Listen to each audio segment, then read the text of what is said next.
imkim tas rytų pasaulis, Japonija, ar ten Kinija, Indija ir taip toliau. Kiekvienas turi savo, ten yra pagoniški pasauliai, bet jie turi savo tam tikrą sampratą. Ir jie jo gyvena, ir jie, sakysim, pasakysi Japonai, kad Pokemonas čia kažkas, tai kad jo nėra. Sakys, tai yra normalus demonų pasaulis, jie taip jį mato, jį vaizduoja.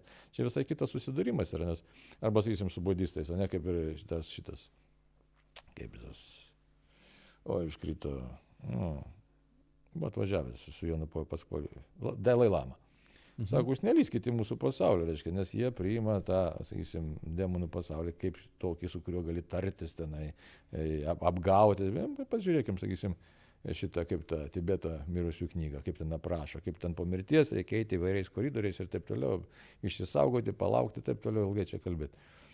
Tai va, o krikščioniškai žiūrint labai aiškiai, reiškia, tokia takoskyra labai. Yra Dievas, aš esu Dievo žmogus, demonų pasaulis yra visiškas blogis, reiškia, kuris nori mane sugriauti.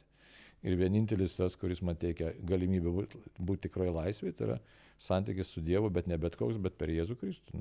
Tai viskas.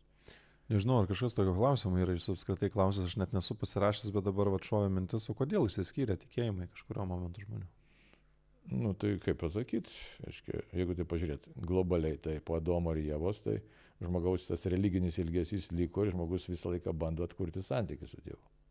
Bando, bet pats nepajėgia, tai todėl, Dievas įžengė į istoriją, iš pradžių per Izraelį, paskui per Jėzų, galutinai atbaigė tą įžengimą ir, pats save padovanoja, pats save Dievas padovanoja.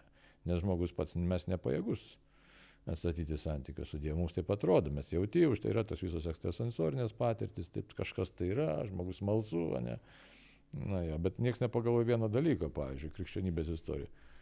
Labai smalsu dabar ekstrasensorika, nes atrodo lengvai pasiekiama, bet jeigu mes pažiūrėtume dykumų tėvus, dykumų motinas, tai jie ten turėjo tą pranašystės dovaną puikiausiai, net nereikia taip toliai, tai sakysim, tas pats tėvas Pijus 68 metais miręs, net nereikia to tėvo Pijaus, o Benediktinas tėvas Žeraras, mirė čia prieš keletą metų. Tai tokie fantastiniai dalykai, maldoje gyvena ir jie kažką tau gali pasakyti, būdavo nieko ypatingo nereikia, turi tai įžvalgos dovaną, tai va. Bet kad tu ją turėtum, bet ji nėra tikslas vienas dalykas, o kad tu ją turėtum, kita vertus reikia labai, kaip sakyti, rimtai gyventi, šventai gyventi, pastoviai maldoje buvoti, tai žinai. Čia Dievą ir tikėjimą kiekvienas atranda savaip turbūt žmogus. Čia kaip Dievas veda, jeigu ieškosi, bet jo kiekvienas savo kelią turi. Ačiū, kad peržiūrėjote šitą vaizdo įrašą iki pat pabaigos. Mums padės jūsų palaikymas, o tą galite padaryti paspaudę mygtuką patinka ir prenumeruoti. Jeigu norite išklausyti visą pokalbį, jo nuorodą rasite šio video aprašyme.